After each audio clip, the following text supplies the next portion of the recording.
إن الحمد لله رب العالمين والصلاة والسلام على سيد الأنبياء والمرسلين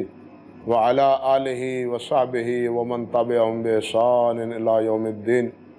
وأشهد أن لا إله إلا الله وحده لا شريك له وأشهد أن محمدا عبده ورسوله أما بعد فأعوذ بالله السميع العليم من الشيطان الرجيم من همزه ونفخه ونفثه بسم الله الرحمن الرحيم لقد كان لكم في رسول الله أسوة حسنة لمن كان يرجو الله واليوم الآخر وذكر اللہ کثیرا۔ محترم و مکرم سامعین کرام، سید کائنات حضرت محمد الرسول اللہ صلی اللہ علیہ وسلم کی حدیث مبارکہ، آپ کے ارشادات، آپ کے فرامین، یہی ہمارے لیے حجت نہیں ہیں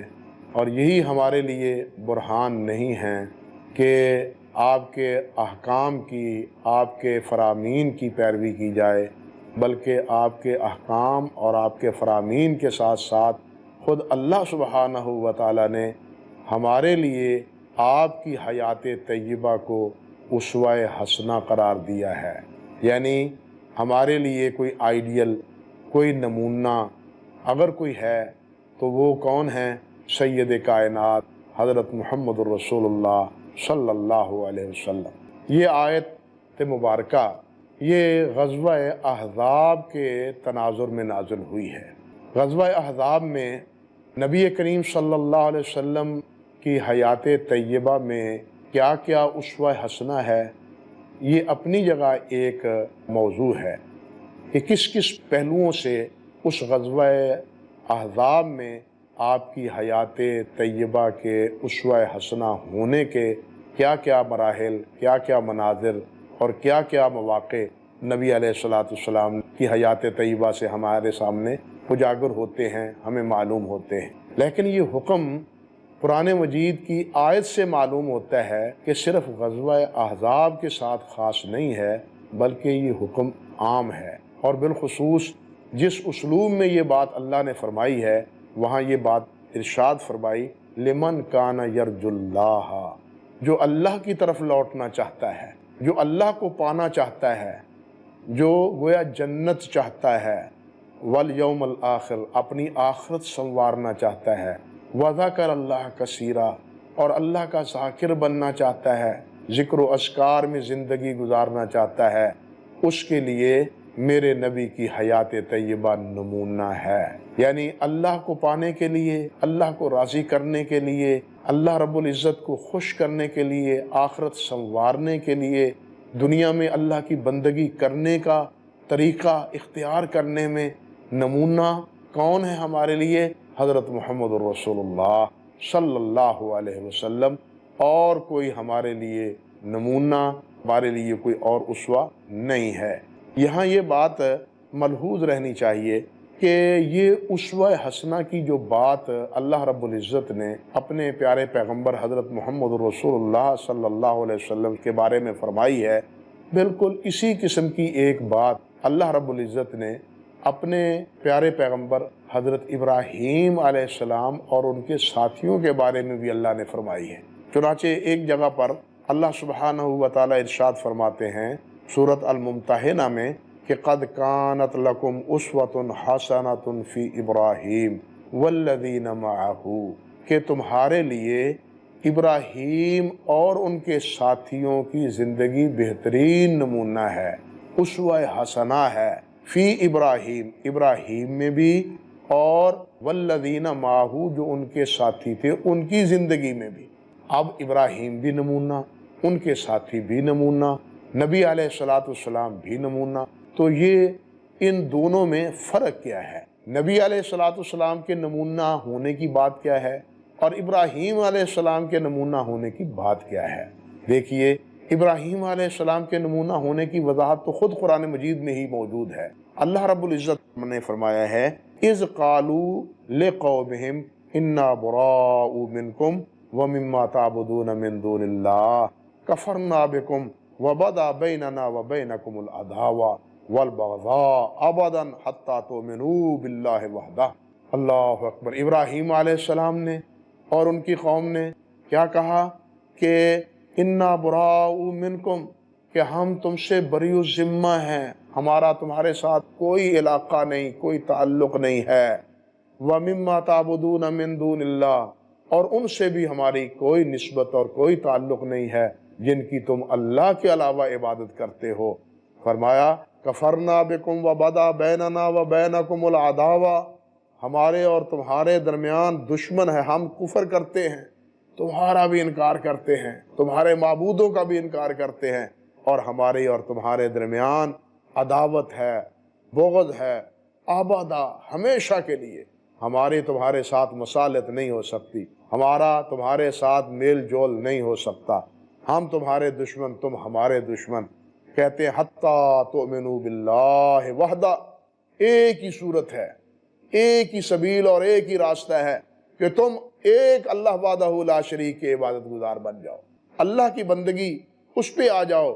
اللہ کے علاوہ جن معبودوں کو تم نے اپنا معبود بنا رکھا ہے، الہ بنا رکھا ہے، ان کو چھوڑ دو، تب تو تمہارے ساتھ مصالحت ہو سکتی ہے، ورنہ ہماری تمہارے ساتھ کوئی مصالحت نہیں ہے۔ اب اللہ رب العزت نے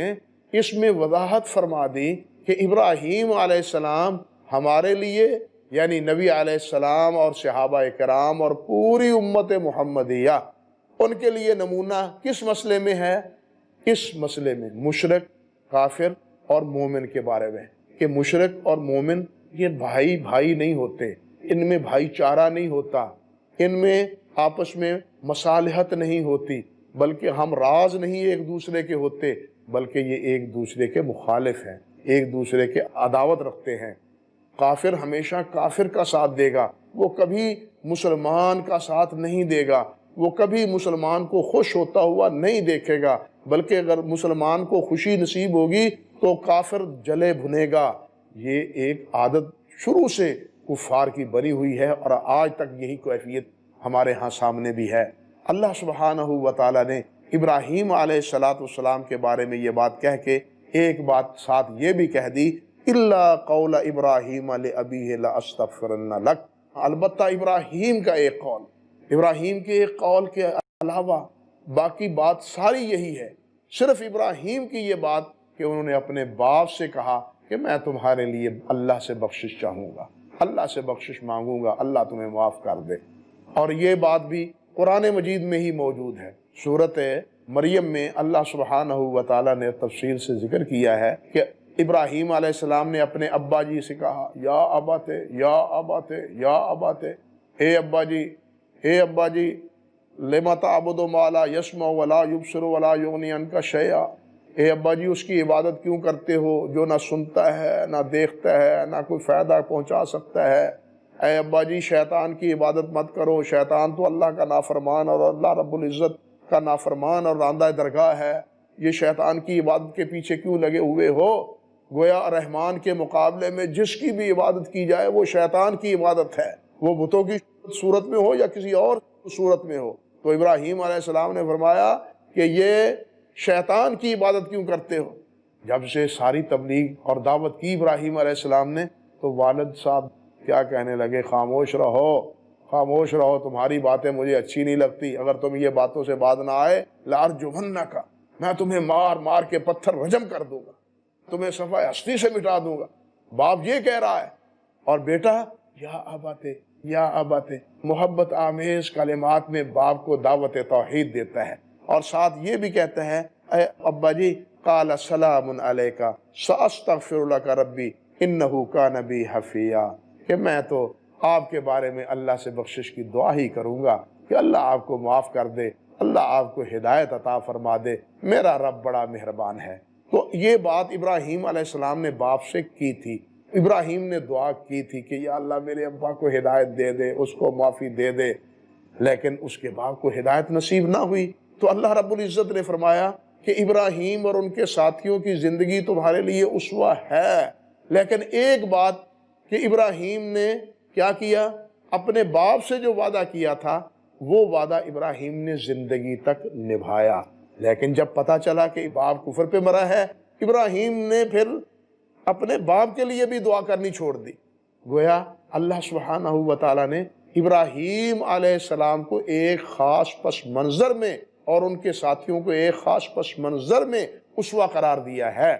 اسی طرح یہاں اسوہ حسنہ جو نبی علیہ السلام کے بارے میں فرمایا گیا ہے وہ بھی آپ کا نقش پا ہے، وہ بھی آپ کی اطاعت اور تابع داری ہے، جس کو دوسرے لفظوں میں اللہ سبحانہ و تعالیٰ نے یوں بیان فرمایا، قُلْ إِن كُنتُمْ تُحِبُّونَ اللَّهَ فَاتَّبِعُونِي، اگر تم اللہ کے محبوب بننا چاہتے ہو تو میری پیروی کرو، میری تابع داری کرو۔ تو اللہ سبحانہ و تعالیٰ نے اپنے پیارے پیغمبر صلی اللہ علیہ وسلم کے حکم کی تابع داری کا حکم ہی نہیں دیا، بلکہ آپ کی تابع داری اور آپ کی حیات طیبہ کو ہمارے لیے اسوہ حسنہ قرار دیا ہے۔ یہاں ہم لیتے ہیں تھوڑا سا وقفہ، کچھ منٹ کے بعد ہم آپ کی خدمت میں دوبارہ حاضر ہوتے ہیں۔ اللہ سبحانہ و تعالی ہمیں صراط مستقیم پر قائم رکھے۔ سبحان ربک رب العزت عما یصفون وسلام علی المرسلین والحمد للہ رب العالمین۔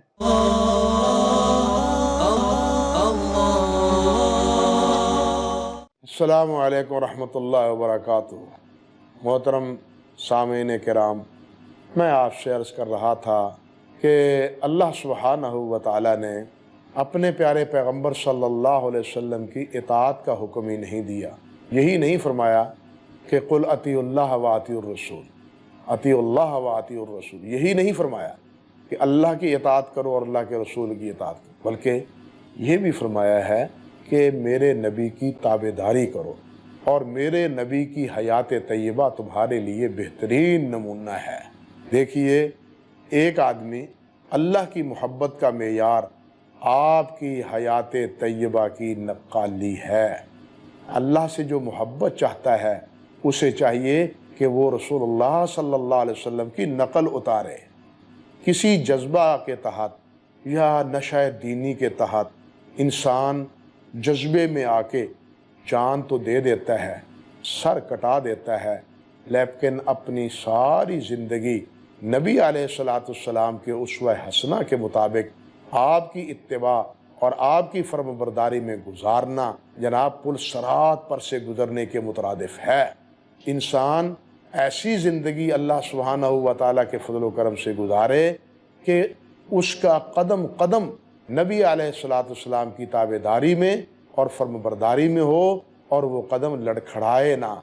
اس کے پاؤں میں کچھ جنبش نہ آئے، ادھر ادھر پھسلنے نہ پائیں، بلکہ اسی نشان قدم پر اس کے قدم آئیں جو نبی کریم حضرت محمد رسول اللہ صلی اللہ علیہ وسلم کے تھے۔ آپ دیکھیں، نبی کریم صلی اللہ علیہ وسلم نے، اللہ رب العزت نے نماز کا حکم دیا ہے، نبی علیہ السلام نے یہ ہمارے لیے نمونہ چھوڑا ہے اور حکم دیا ہے صلو کما رأیتمونی اصلی، تم اسی طرح نماز پڑھو جس طرح تم مجھے نماز پڑھتا ہوا دیکھتے ہو۔ گویا نبی علیہ السلام کو صحابہ کرام نے نماز پڑھتے ہوئے دیکھا اور نبی علیہ السلام نے نماز پڑھ کے ان کو دکھائی۔ اسی طرح دیکھیے حج کے بارے میں بھی کیا کیا ہے، نبی علیہ السلام نے فرمایا، آپ کا فرمان ہے علموا منی مناسککم، میں تمہارے سامنے حج کر رہا ہوں، حج کا طریقہ مجھ سے سیکھ لو، میں جس طرح حج کر رہا ہوں وہ طریقہ مجھ سے سیکھ لو، اسی طریقے سے تم نے حج کرنا ہے۔ بلکہ وہ نماز ہی کی طرح نبی علیہ السلام نے حرم پاک میں یعنی بیت اللہ میں بیت اللہ کا طواف نبی علیہ السلام نے اونٹنی پر چڑھ کے کیا ہے،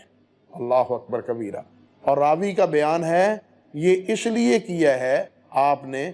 لِيَرَى النَّاسُ وَيَسْأَلُونَهُ، راوی بیان کرتے ہیں کہ رسول اللہ صلی اللہ علیہ وسلم نے اونٹنی پر طواف اس لیے کیا تاکہ لوگ دیکھ لیں کہ طواف کس طرح کیا جاتا ہے، طواف کا آغاز کہاں ہے، کیا کرنا ہے، اور کس اسلوب میں یہ ساتوں چکر پورے کرنے ہیں، کہاں سے آغاز اور کہاں سے اس کا اختتام، اس لیے تاکہ لوگ دیکھ لیں۔ یعنی آپ اندازہ کریں کہ نبی علیہ السلام نے یہ اونٹنی پہ طواف یا منبر پہ نماز کس لیے پڑھی، کس لیے یہ طریقہ اختیار کیا، تاکہ لوگوں کے لیے نمونہ بنے، لوگ اللہ کی بندگی کے طریقے کو دیکھ لیں، جس طرح میں طواف کر رہا ہوں، جس طرح نماز پڑھ رہا ہوں، اسی طرح نماز پڑھیں اور اسی طرح حج کا فریضہ وہ ادا کریں۔ یہ خود نبی علیہ الصلوۃ والسلام کا منشا تھا، بلکہ نبی علیہ الصلوۃ والسلام نے حج ہی کے موقع پر سود کی حرمت کا اعلان کیا کہ آج سود کی حرمت کا میں اعلان کرتا ہوں۔ اور نبی علیہ الصلوۃ والسلام نے کیا کیا؟ فرمایا کہ سب سے پہلے میں اپنے چچا عباس کا سود ختم کرتا ہوں۔ ہمارے ہاں تو کچھ روایات مختلف ہیں ایسے کہ کوئی قانون نافذ ہونے والا ہو تو جناب کہہ دیا جاتا ہے کہ یہ قانون آنے والا ہے، اپنا اپنا تحفظ کر لو،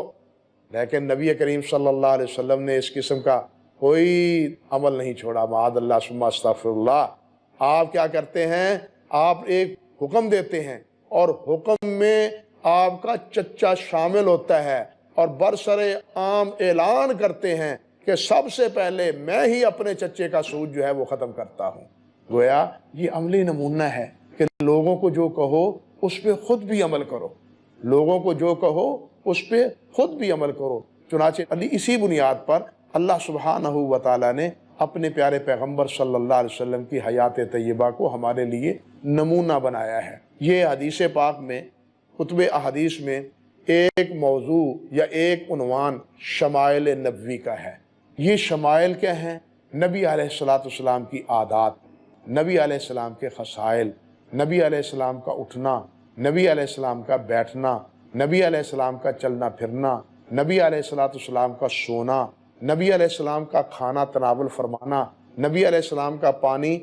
پینا کس طرح پیا جاتا ہے، ابتدا کس طرح ہوتی ہے، اختتام کس طرح ہوتا ہے، کھانے کے وقت ابتدا کیا کہنا ہے، اختتام کے وقت کیا کہنا ہے، اور کیسے کیسے کھانا ہے۔ یعنی ایک ایک چیز نبی علیہ الصلوۃ والسلام کی محفوظ ہے، حتیٰ کہ آپ کا کیا ہے، چارپائی پہ لیٹنا، چارپائی پہ لیٹنے کی کیفیت، کٹور لینے کی کیفیت، بستر پر لیٹتے وقت بستر کو صاف کرنا اور اس کی شکنیں دور کر دینا، یہ بھی نبی علیہ الصلوۃ والسلام کی عادت مبارک تھی۔ پھر چارپائی پہ اٹھتے کس طرح تھے، اٹھ کے کیا پڑھتے تھے، آپ بیت الخلاء میں جاتے ہیں کیا کہتے ہیں اور کس طرح جاتے ہیں، باہر نکلتے ہیں تو کیا کرتے ہیں اور کس طرح نکلتے ہیں، گھر میں داخل ہوتے ہیں تو آپ کس طرح داخل ہوتے ہیں اور کیا پڑھتے ہیں، گھر سے نکلتے ہیں تو کس طرح نکلتے ہیں اور کیا آپ پڑھتے ہیں، سواری پہ بیٹھتے ہیں تو آپ کس طرح بیٹھتے ہیں اور سواری پر بیٹھتے ہوئے آپ کیا پڑھتے ہیں، چلتے ہیں تو آپ کی چال کا ڈھنگ کیسے ہے۔ اللہ اکبر۔ صحابہ نے ایک ایک چیز نوٹ کی کہ آپ چلتے ہیں تو آپ کی چال کا ڈھنگ کیسا ہوتا تھا، اکڑا ہوا نہیں، بلکہ فرماتے ہیں جیسے بلندی سے نیچے اترتے ہوئے آدمی کی کیفیت ہوتی تھی، یہی نبی کریم صلی اللہ علیہ وسلم کی کیفیت چلتے ہوئے ہوتی تھی۔ اسی طرح نبی علیہ الصلوۃ والسلام کا اپنے دوستوں کے ساتھ سلوک، نبی علیہ السلام کا اپنے رشتہ داروں کے ساتھ سلوک، نبی علیہ الصلوۃ والسلام کا اپنے دشمنوں کے ساتھ سلوک، جنگ میں آپ کا سلوک، صلح کے موقع پہ آپ کا طریقہ، اسی طرح آپ کا لباس کیسے تھا، لباس پہنتے کس طرح تھے۔ ایک تو ہے لباس کیسا تھا، پھر لباس کو آپ پہنتے کس طرح تھے، یعنی ایک ایک جز۔ آپ کی آنکھیں مبارک ہیں، آنکھوں مبارک میں سرما ڈالنا، سرمے کی کیفیت، سرما کون سا، یہ ساری کیفیتیں اور یہ ساری نوعیتیں شمائل نبوی میں ایک ایک کر کے محفوظ ہیں۔ اسی طرح صلح اور جنگ کے واقعات، اسی طرح غلاموں کے ساتھ آپ کا سلوک، عام بولنے کا طریقہ اور خطبے میں خطبہ ارشاد فرماتے ہوئے آپ کی کیفیت اور آپ کی نوعیت وہ کیا ہوتی تھی، ذکر و اذکار میں آپ کی کیفیت کیا ہوتی تھی، یہ ساری باتیں اللہ اکبر آپ کی حیات طیبہ کے ساتھ منسلک ہیں۔ حتیٰ کہ کہنا چاہیے کہ ایک انسان کو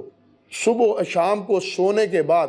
اور صبح اٹھنے کے بعد شام تک دوبارہ بستر پر لیٹنے کے بعد جن جن مراحل سے گزرنا پڑتا ہے اور جن جن واقعات سے دو چار ہونا پڑتا ہے، ایک ایک مسائل اور ایک ایک بات کا نمونہ اور ایک ایک بات کا عمل اور اس کی رہنمائی، اس کا طریقہ، وہ ہمیں حضرت پیارے پیغمبر محمد الرسول اللہ صلی اللہ علیہ وسلم کی حیات طیبہ میں نظر آتا ہے کہ آپ یہ عمل کس طرح کرتے تھے۔ تو ہمارے لیے آپ کا ہر عمل نمونہ ہے۔ ہمیں پانی پینا ہے، کس طرح پینا ہے، کھانا ہے تو کس طرح کھانا ہے، گویا کہ ہر چیز ہمارے لیے نمونہ ہے۔ ہمیں آپ کے عمل کو چھوڑ کے کسی اور کے عمل کو تہذیب جدید میں آ کے اپنی آنکھوں کو خیرہ کر کے اپنے پیارے پیغمبر کے عمل اور نمونے کو اور آئیڈیل کو ترک کرنے کا ہمارے لیے کوئی گنجائش اور کوئی جواز نہیں ہے۔ اگر ہم اپنا رسول مانتے ہیں تو اللہ ہی نے فرمایا ہے لَقَدْ كَانَ لَكُمْ فِي رَسُولِ اللَّهِ، اللہ کے رسول میں تمہارے لیے نمونہ ہے، تمہارے لیے ان کی حیات طیبہ تمہارے لیے کیا ہے؟ اسوہ حسنہ ہے، ایک آئیڈیل ہے۔ آپ قمیض بناتے ہیں،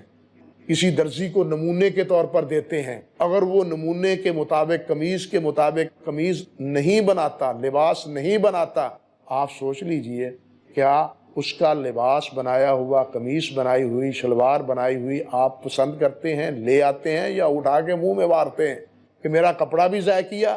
اور جو میرا مقصد تھا وہ پورا بھی نہ ہوا؟ اللہ اکبر کبیرہ۔ یہ تو ایک لباس کی بات ہے۔ ہم ایک نمونہ دیتے ہیں درزی کو کپڑا سینے کے لیے، وہ سلائی درست نہیں کرتا، ہم اس سے ناراض ہو جاتے ہیں۔ اللہ کے رسول صلی اللہ علیہ وسلم بھی اسی طرح ہمارے لیے اسوہ ہیں، اللہ نے ہمارے لیے آپ کو نمونہ بنایا ہے، اور اب ہمیں چاہیے کہ ہم اللہ کے رسول کے اس نمونے کے مطابق اپنی زندگی گزاریں۔ اگر گزاریں گے تو اللہ کو وہ عمل ہمارا قبول ہوگا، اگر نہیں کریں گے تو اللہ کو قطعاً ہمارا وہ عمل جو ہے وہ قبول نہیں ہوگا۔ یہاں آخر میں ایک بات اور کہے بغیر نہیں رہ سکتا کہ یہ آپ کا عمل پوری امت کے لیے ہے، صرف صحابہ کے لیے نہیں۔ لَقَدْ كَانَ لَكُمْ فِي رَسُولِ اللَّهِ أُسْوَةٌ حَسَنَةٌ لِمَنْ كَانَ